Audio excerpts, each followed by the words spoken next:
Title: Why do we get hiccups? Thoughtful face emoji. Hook: Ever wondered why hiccups just pop out of nowhere?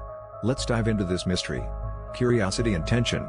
Most people think hiccups are just harmless annoyances, but there's more happening inside your body than you think.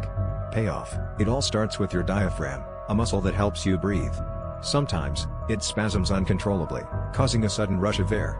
This rush makes your vocal cords slam shut, creating that classic hic sound. But why does the diaphragm spasm in the first place? It could be anything from eating too fast to sudden temperature changes. The real question is, how can you stop them? Some people swear by holding their breath or drinking water upside down, but the real trick lies in calming your diaphragm. And that's why hiccups